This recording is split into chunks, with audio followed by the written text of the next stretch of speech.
Hey there, Firelights. Welcome back. Welcome to another episode of LoreSMR.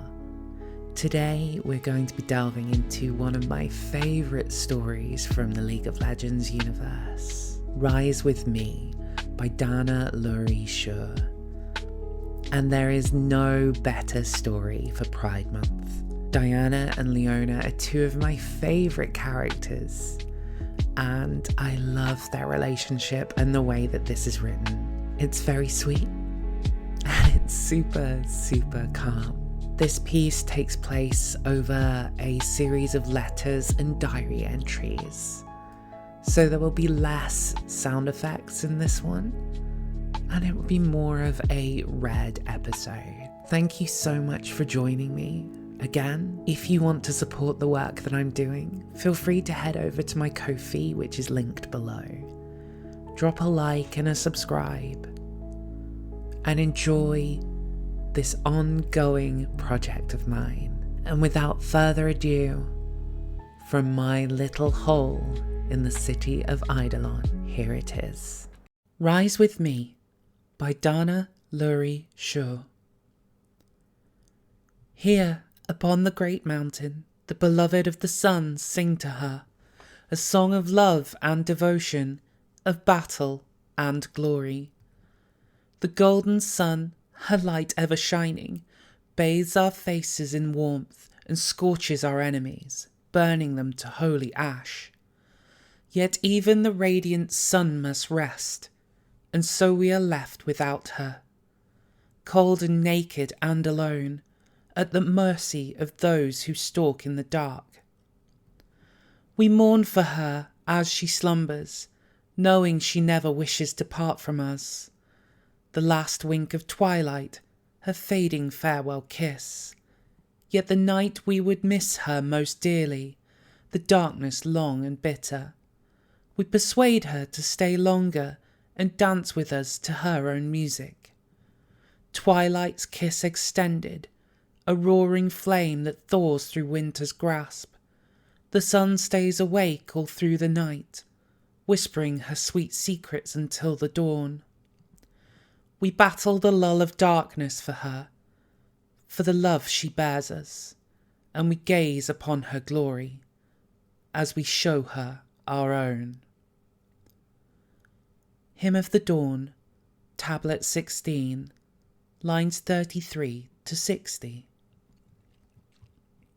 Missive from the High Office of Candescent Priestess Thalea, 40 toward the Nadir.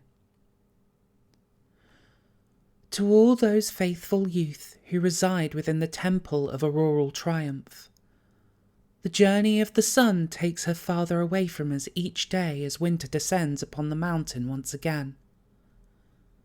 Yet as the day grows ever shorter, we do not respond in fear.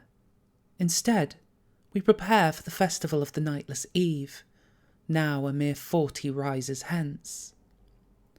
Acolytes may notice that this festival, the temple should be using a different holy lantern glass to light the first sunspark torch than we have in ages past.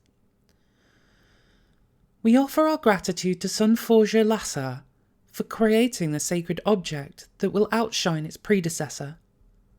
However, we condemn the actions of the even-cursed who broke the temple's lantern glass last solstice, and encourage any with knowledge of this deed to come forth. Those of you who are of age to receive your first shield are required to attend the Nightless Eve and show the sun your worthiness through dance and song. You may attend in a dyad should you wish to witness the glory of the sunrise with another acolyte.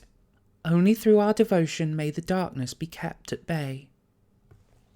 Letter from Initiate Priestess Elsine to an acolyte formerly in her care, 38 toward the Nadir. Day blessed Diana. Your instructor, sun-sworn Priestess Nemia, has brought troubling information to my attention, in the hopes that I might exert influence on your future actions. It would seem as though you are beginning to voice doubt in our teachings. It is good to sharpen your understanding by asking questions, but it is unacceptable to suggest that your instructors are not well versed in the sacred texts. You must show deference to those who have studied longer and harder, who are trying to impart their wisdom and faith onto you, even if you disagree with their conclusions. I know you understand that your instructors are but mortal, as you are, as I am, and that none of us can fully understand her glory. But this is not something you should ever express to others at the temple, not unless or until you have made your initiate vows. The priestesses of Nemya's rank will be unwilling to discuss this nuance with acolytes only 14 years of age, and instead will be inclined to issue punishment. For now, I urge caution and silent contemplation. Do not engage further if you do not believe that you can do so respectfully. Perhaps this is contributing to the lack of warmth you feel for the other acolytes, and that they feel for you. It is difficult to burden oneself with friendship of another who has earned the wrath of her instructors. I saw this even when you were under my tutelage last year, after your quarrel with Initiate Priestess Nicened. Here, I urge you to let your inner light shine through as brilliantly as I have seen in our private discussions. The other acolytes will come around. I will converse with Sunsworn Priestess Nemya about reinstating your speaking privileges during oratory class, if you swear to me that you will follow my advice.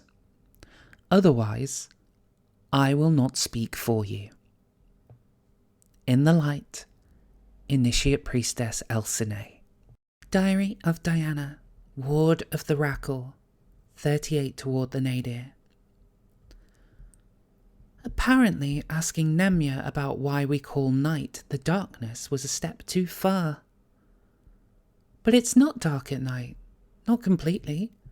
There is a gentler light, not hot and burning, but cool like a stream in summertime that shines alongside the stars and illuminates my path when I walk the grounds. Why then do we only speak of the sun? What is this other ethereal being? Why is the sun's light the only one we are supposed to see? I would never bring that up in oratory, though.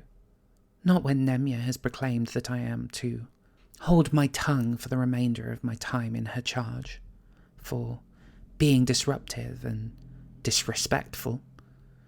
And whatever, fine. Let the other acolytes spout pretty poems when they try to make a convincing argument, and repeat the same verses over and over until I throw up my hands in defeat and beg the instructor to let me tear them and their flimsy conclusions apart. Today, we were supposed to discuss the upcoming festival, so Sabina gave a little speech about how excited she is to celebrate her first nightless eve with the other shield-aged.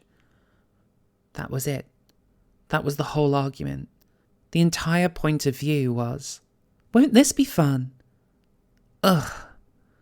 This is what Nemya has to work with, and she chooses to punish me instead. Leona volunteered to get up and argue against it. But how can you argue against? I feel an emotion. She could only combat it with having a different emotion. One of exhaustion or trepidation about serving the sun the right way or something. It wasn't what I'd call captivating oration, but at least she tried. And she mentioned something about the darkness being somber, not evil, but somber, which is not actually the same thing at all.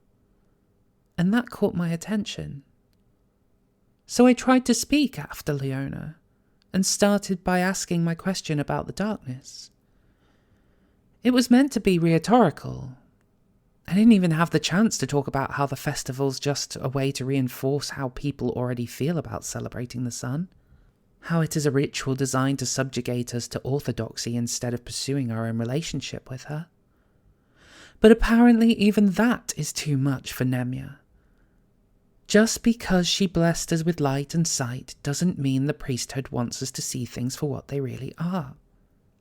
I can't be the first person to ever ask these questions. Can I? More tomorrow. The stars have come out again, lit by that silvery glow. Diana. Letter from a devoted daughter, 37 toward the nadir. My day-blessed parents, I pray that my letter finds you both well, and that young Adonal and Caspina are healthy and happy. I respect your desire for more correspondence, and so I write to you today with nothing much to say, certainly nothing of great import. The instructors have begun their lessons on the nightless eve. I look forward to the shift in our waking hours, as I and the other shield-aged prepare to face the darkness together. To Mother's question, I do not yet know whether I will attend in the company of another acolyte, nor whether I wish to do so. I understand that you doubt my honesty in these matters, Mother, but truly none have yet caught my eye. I assure you that you needn't ask further, and that I will tell you plainly should that answer change. Oh, I performed admirably upon the War Games field this past week. Our trainer, Initiate Priestess Nysind, praised me highly and asked the others to observe my footwork and swordsmanship. She has said that my shield suits me, though I must learn to use it in support of my allies on the field, not simply as a means to protect myself. I take her tutelage seriously, and have asked Hyterope and Sabina to continue to train with me after our schooling is finished for the day. I expect to continue to improve. My academic pursuits are going well, though I feel I am lacking in my oration skills. I have spoken with Sunsworn Priestess Nemia, and she says that I am well on my way. Yet on this I do not agree with her. I do not mean to say that I am disrespecting my instructors, more that I wish to better my skills, and it does not appear that Sunsworn Priestess Nemia will offer any additional support. There is a girl in my oratory class whose arguments are concise and well constructed, but her views and lines of thought do not always connect to what the instructors have taught. Yet she is always prepared, and other acolytes find their arguments fall to pieces under her scrutiny. Perhaps she is someone I could approach for assistance in this matter. I know you believe me capable of becoming a leader, and I will not fail you in this. In the love of her light, Leona. Notes pass between Leona, daughter of Sunforgers, and Diana, ward of the Rakor. 35 towards the nadir. Day bless Diana. Are you often busy after our middle Rakoric instruction? I sense that I am not doing as well in oratory as I could be, and humbly ask that you help me grow my skills in constructing and delivering convincing arguments. In the light, Leona. Why do you ask for my help?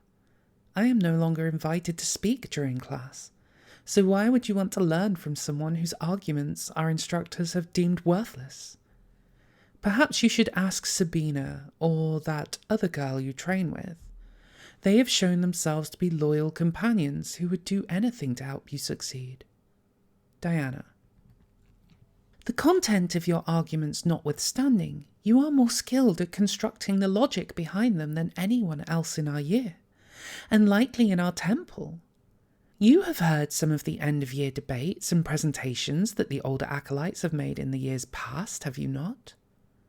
I believe you are better suited to train me in this than any of them. I know your time is limited, so I would not ask you to spend much of it on me, but I would greatly appreciate it if you could look over my notes before our next rhetorical exercise and help me grasp what it is that I am not yet understanding. And please know that I do not ask this lightly. If there is anything you are struggling with, anything that I can do to assist you where you need it, I pledge myself to it in return. In the light, Leona. Diary of Diana, ward of the Rakor. 35 toward the nadir. I am shocked that Leona came to me, and I'm still not certain that this isn't some kind of joke. But it isn't as though I have any of my own oratory lessons to work on. So I agreed to help her. Obviously we won't be meeting in person. I don't want any of the instructors to look down on Leona for asking the resident heretical loner for help, nor any of our fellow acolytes. I doubt that they would turn on her, not when she is the golden child of our War Games cohort. But they still might mock her, laugh at her, and I don't want that to happen to her. Not when she was brave enough, I suppose, humble enough to approach me. It is refreshing to have someone admit when they are not the best at everything, and I confess that it is a surprise coming from her. Maybe I've just never seen Leona fail at something before. And I like the idea of having someone to talk to, sometimes. Even if it's someone who believes with the fullness of her heart in everything that we're taught here. If associating with me were to lose her the respect she has earned from so many, then what reason would she have to keep talking with me? Diana. Letter from a temple instructor to old friends, 21 toward the nadir. Most day-blessed Melia and Yasser, thank you again for your generous gift to the temple. Your work, Yasser, as always, is sublime. The candescent priestess asked that I extend you both an invitation to join us on our Nightless Eve celebration, 21 rises hence, to see your lantern glass at work. I do understand that caring for 2 young children makes that difficult, but perhaps you could bring them just to see the lighting of the sunspark torches. I have spoken with all of Leona's instructors this year, and I am pleased to report that your daughter has risen to the top of all of her educational pursuits. She has taken to tutoring some of the other acolytes in my middle rhetoric class with their vocabulary and verb tenses. Her dedication to the sun is visible in everything she does, and her commitment to excellence is commendable. I observed her performance in the last War Games skirmish, and she has quickly become a leader on the battlefield, even among the older acolytes. I know you would be proud. However, there is something to be said about taking the time to appreciate the life the sun has blessed us with. After the skirmish, one of Leona's teammates asked if she had interest in attending the festival of the Nightless Eve together. Leona denied any such interest in the other girl and went off to her evening studies. I worry that Leona may be overly focused on her achievement and will miss opportunities to delight in the sun's gifts and to truly enjoy the closeness to her light that her time at the temple should bring to her. It is my hope that you will speak with her on this matter. In the light, sun-sworn priest Polymnius. Journal of Leona, daughter of Sunforgers, 17 toward the nadir. How I could ask someone to attend the festival with me. A note? Is that too childish? Not straightforward enough? Lots of notes as it is, but I love getting notes from her. She always makes time to answer, always very thoughtful and smart. Ask her to take a walk with me. When? I have skirmishes every night this week. Flowers? Don't know if she likes flowers, or which flowers she likes. A meal. Never shared a meal together. Might be too public. What if the meal is gross? Bad omen? Offer to train her with a shield. She doesn't use her shield much. That could work. Or maybe she doesn't like using her shield. She doesn't seem to like skirmishes. Debate some scripture. Good chance to talk in person. Get to see her at her best. Be brilliant. Try to impress her. Maybe tell her you need help with a big project for oratory. No, she's in the same class as you. This is stupid. Pray together. Good excuse for privacy. But she would never say yes to that. Ask her if she already has plans. Be casual.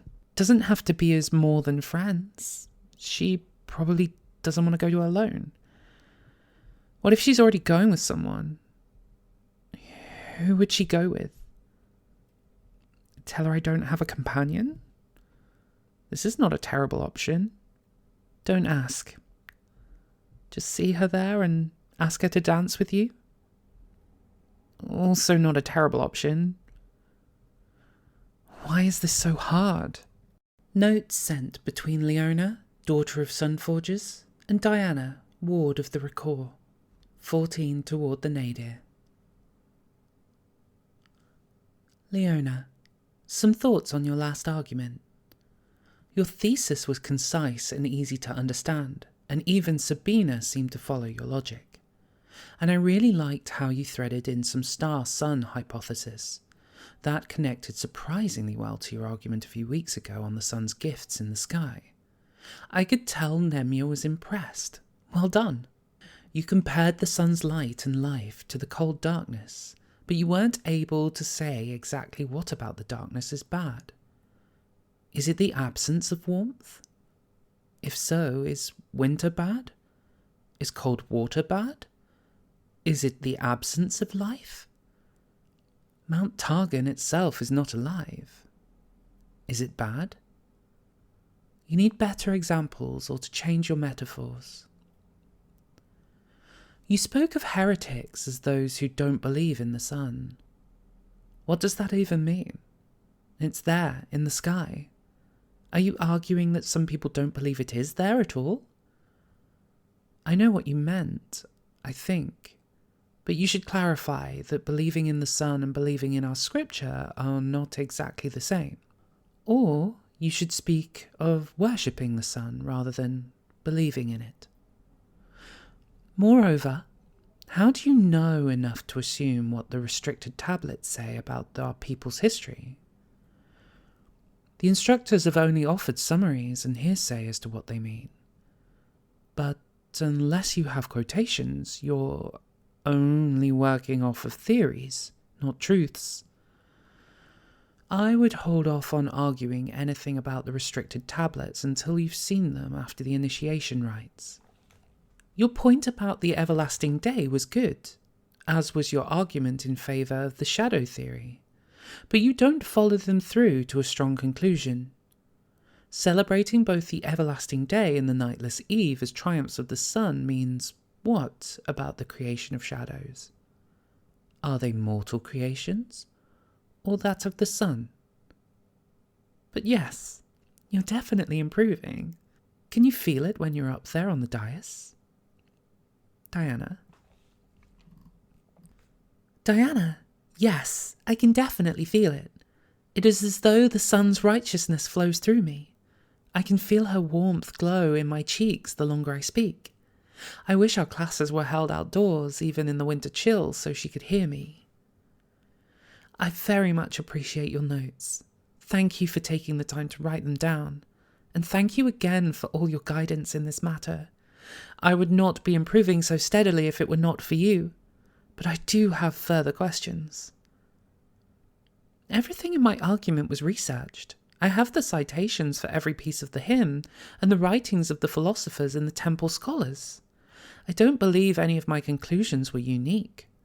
Maybe the way I connected some of the different pieces was, but none of the works I cited answered the questions or attempted to answer the questions that you ask in your critique. What is it about the darkness that is evil? It's not about why. It's never been about why. It just is. Why do you think I need to go deeper than that when it's widely known already? Also, I noticed that you haven't been practicing with your shield very often in the skirmishes. It's taken me some time, especially since they're so large and unwieldy, but I'm starting to better understand how to use it in battle. Would you like to practice together? If you have time. In the light, Leona.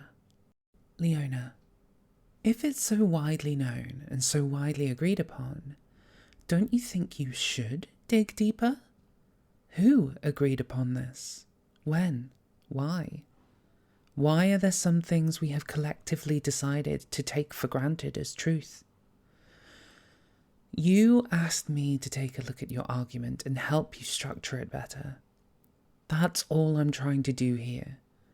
If the argument can't be constructed well based on canon and orthodox thought, or at least the canon as we know it, then maybe the underlying assumptions are wrong or don't make sense. Maybe the restricted tablets answer all of these questions, but maybe they don't. I don't know, because we're not allowed to read them. It's so frustrating. That's why I try to base my arguments on what we do have access to, and ask for clarification where the text doesn't give us any. But you did a lot better this time than the last time around. I can't wait to see your next oration. Let me know if you believe you will want my assistance beforehand, or if you'd rather surprise me with your arguments. And thank you for the offer. But I don't think I'll ever be able to successfully wield a shield. It's too distracting and weighs me down too much to focus on my attack. And besides, as long as I'm on your team, I know at least one person's defending me. Diana. Letter from Sunsworn Priestess Nemia to a shining pupil. 12 toward the nadir. Day blessed Leona. I want to commend you on your improvement these past few weeks. Already you were debating well, but clearly you have dedicated yourself even further to this work, and it shines through you. Apologies for the interruption during your oration today, and know that I and the Candescent Priestess will be dealing with it. Do not concern yourself over it as you continue your path toward excellence, and towards her light. In her blessed warmth, Sunsworn Priestess Nemia. Disciplinary account. 12 towards the nadir. I, Sunsworn Priestess Nemia, provide an accounting of the actions of Acolyte Diana, ward of the Recor, and the penance she faces in response. Acolyte Diana interrupted a fellow acolyte's presentation after having been instructed weeks ago to remain silent during class. When she was told to quiet down and allow the oration to continue, she instead attempted a rebuttal to the other acolyte's argument. In a blasphemous furor, Diana suggested that the light does not belong entirely to the realm of the glorious sun. May the even curse be forever kept at bay. In doing so, she has poisoned the mind of every shield-aged acolyte in the class with dangerous heretical thought. After I spoke with Candescent Priestess Thalea, a decision as to Diana's penance was reached. Diana will spend 3 days standing in the light of the sun, with neither shade nor water, until the sun sleeps for the night, to remind her of the sun's merciful judgment. Diary of Diana, ward of the Recor. 11 toward the nadir. The sun is not a loving, life-giving mother to us all. She is hateful, burning with malice, and she aims to drive us all underground to avoid her scorching light. I don't really think that, but it doesn't feel like she loves me. I have my 3rd day of punishment tomorrow. I can only hope for clouds, or rain, snow, anything. My skin is red and raw, and I just want to sleep. But it was worth it.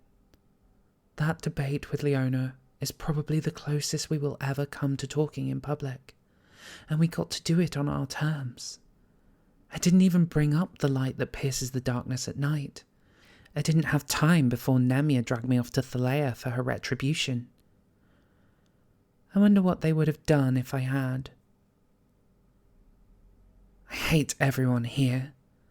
I don't want to celebrate anything with any of them. I don't want their lying smiles and their celebratory glares boring holes through me. Instead of going to the Nightless Eve, I'll just climb. Get someplace higher than this. Maybe look at the stars. Watch the nighttime light. Besides, the only person I would want to go with would never want to be seen with me. Not after this kind of public penance. Probably not before it, either. So I have nothing to lose. Diana. I don't hate everyone, but not everyone is kind, with a shining smile and a gleaming heart, and not everyone sees me as worth anything. Their time, their attention. But I'm sure she doesn't see me as worth anything anymore. Journal of Leona, daughter of Sunforges, 7 towards the nadir. Why I should just pick someone to go to the festival with. 6 different people have asked me and I have turned them all down. I don't want people to think I'm uptight. I am fun. Sabina and Hiterope believe that I have a secret companion. My parents might be in attendance and they want me to be more social. Because it's only a week away. But I know who I want to go with. Would it be a good idea, though? Diana just finished her penance, and no one is being very kind to her, even though I am the one who let her speak. I wanted to watch her deconstruct my points and ask me questions and to answer them with my list of citations. The sun would urge mercy, but I don't expect her to ever gain favour with the priesthood again. Would going with her make everyone treat me the same way? Does that matter? Is she worth it? She doesn't care what others think about her. Why should I? She gets this look when she thinks she's right, when she's won her argument, and the sun's light shines through her eyes and her smile, and she wears triumph like a crown, and it's just magnificent. Okay, I've made up my mind. Letter from Condescent Priestess Thalia to her disciplined acolyte's parents. 5 towards the nadir. I am writing to inform you that your daughter Leona was involved in a fight with another acolyte. It did not, to the best of my knowledge, get physical.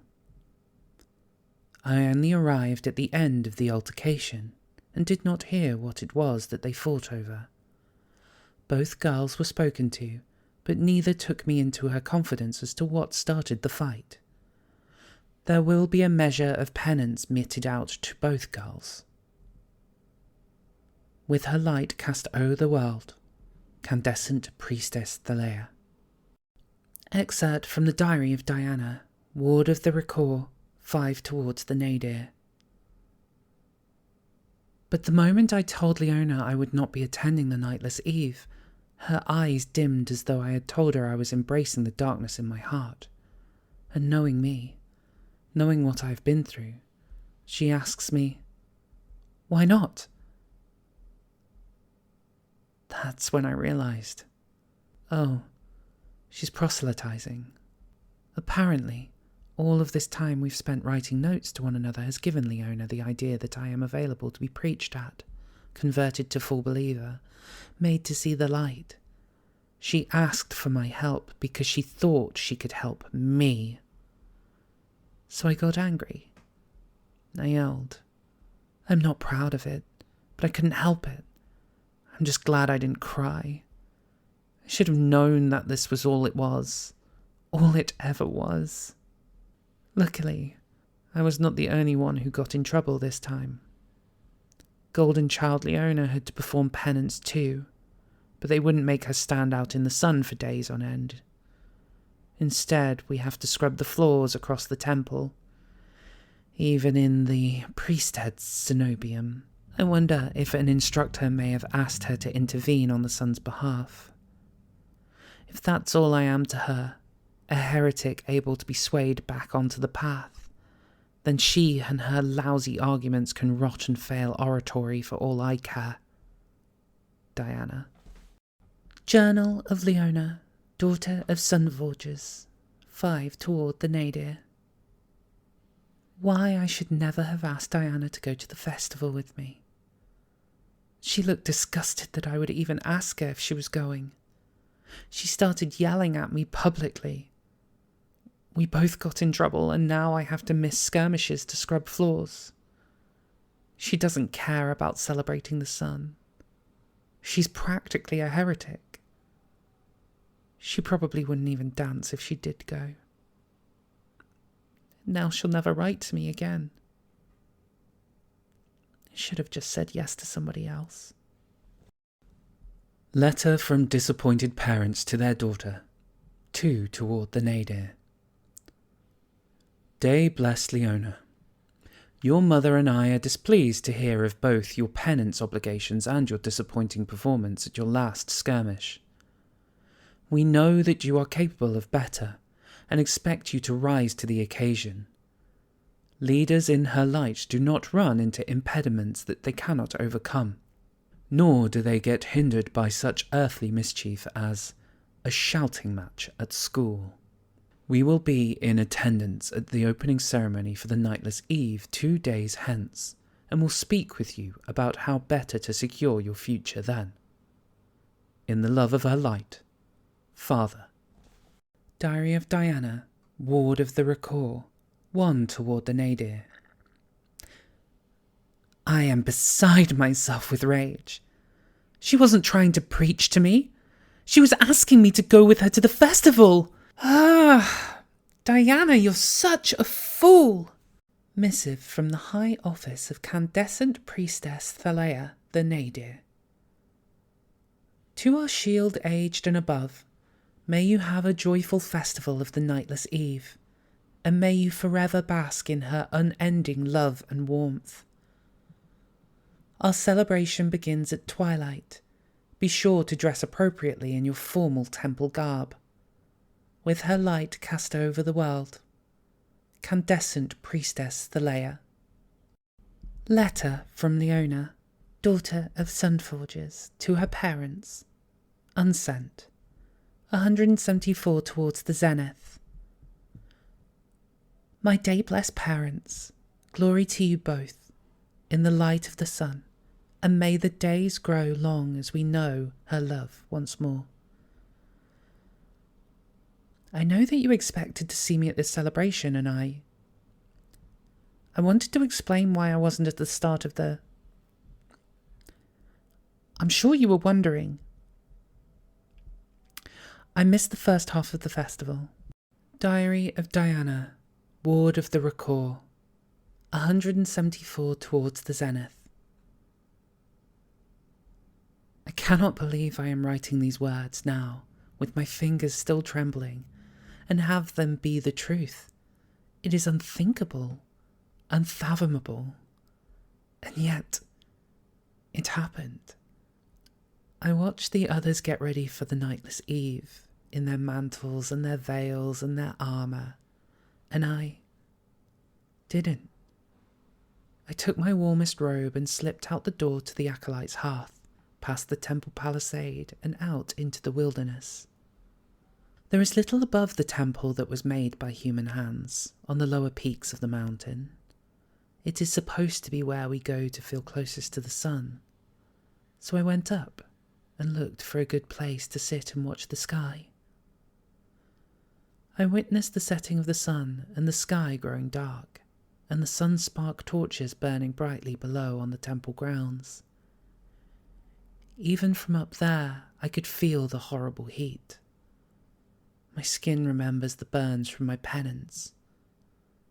But looking up at the night sky, at the darkness, at the stars, at the beautiful glow above, I could forget about all that for a while. I know it was wrong. I know I shouldn't have done it. But that glow, that soft silvery light from above made me feel at peace for the first time in forever. I don't even know how long. I didn't feel worried about the instructors or the festival below, or what would happen when they realized I wasn't present. Even now, just remembering being there and looking up, I feel a calm settle over me. It was everything that everyone says the sun should be. So I offered her a short prayer. None of the elaborate things we do when we prostrate ourselves at noontide. Just a few simple words of thanks. I won't repeat them here. I don't want to cheapen them. That's when I heard Leona calling for me. Continued. Letter from Leona. Unsent. I realise now that after paying such penance as she had, Diana would not find the festival as exciting as I and the other acolytes did. She did not berate me for asking her to accompany me. She berated me for bringing it up at all.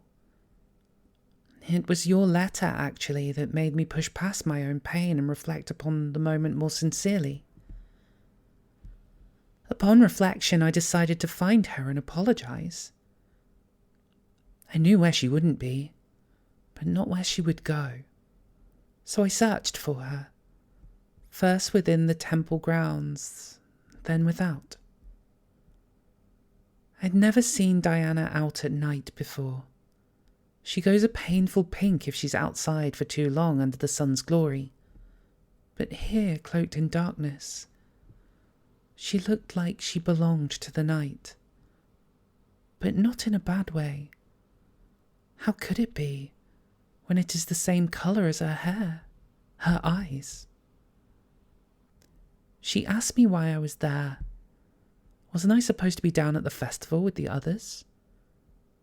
She looked at me with, I'm not sure, fear maybe, apprehension at the least. Disappointment stole the words from my lips, and I remained silent. I could only gaze at her. Then she asked me if someone had told me to bring her back to the temple, to the festival. I shook my head and croaked out an apology for making her upset, for getting us both into trouble. She stared back at me, then shook her head and apologized to me for the same thing. I wanted to laugh, but things still felt too fragile for that, and I didn't want to break this moment. This was, I realized, the first time we had ever spoken with no one else around. She gestured for me to join her, so I did. We sat together, closer than we'd ever been to one another before. Our arms brushed and she flinched away like she'd been burnt. So you're not going to the festival at all? She asked. Maybe not exactly that, but something like that. I said something like, I don't know, it depends.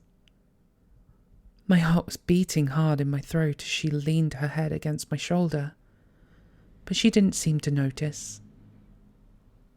She looked up then at the sky and smiled. I don't think I'd ever felt so happy before. I'm not sending this letter. Continued. Diary of Diana. We relaxed together under the light of the night for hours. I lost track of time. I wanted so badly to point to the glow above us, to ask her what she thought, if that made her think about the sun and her light any differently. But instead we sat beside one another and looked up together. At some point there was a cloud that darkened the sky, and I could see the light from the torches reflecting off it. I still didn't want to go to the festival, but I know how important this sort of thing is to Leona, and she stayed with me for ages without complaint. So I asked her if she wanted to dance with me, down at the festival. I expected her to say no, but a smile broke across her face, bigger than I'd ever seen her smile before. I want to draw it, but I don't know if I can capture its brilliance. She grabbed my hand and said, and I will never forget this, as long as I breathe. She said, not yet. And Leona kissed me. And I kissed Leona. Hymn of the Dawn, Tablet 7, broken and lost to the Solari, lines unknown. Their dearest wish is to share a sky, made large enough for both to dance, with hands and hearts entwined. Instead they must steal glances, wait for the other to approach, or watch the other depart. Yet here and there a kiss, love freely given, a gentle embrace, moments of ecstasy and joy. Rise with me, she whispers. I will calm you with caresses and let the world wait for the sun. Rise with me, she cries. I will warm you with my passion and let the world be moonless tonight. And from their union we emerge, made of twilight and dawn, encircled by their love. This has been an audio recording of Rise With Me by Dana Luery Shaw, read to you by Little Flicker. All rights to characters, world building and content belong to Riot Games. And that was it. Thank you so much for joining us on this beautiful journey. Happy Pride to everyone out there celebrating and protesting. From your favourite lesbian trans femme, Rebel Raccoon. So much love to you in this season. Keep fighting forever and always, as I will too. Sending you all my love. If you wish to see more, drop a like and a subscribe. Feel free to follow me over on Twitch where I'm more active, or my Blue Sky. And if you want to support me, head on over to my Ko-fi, wherever you are, whatever you're doing when you hear this. I hope everything is wonderful. Take care, Firelights. Until next time.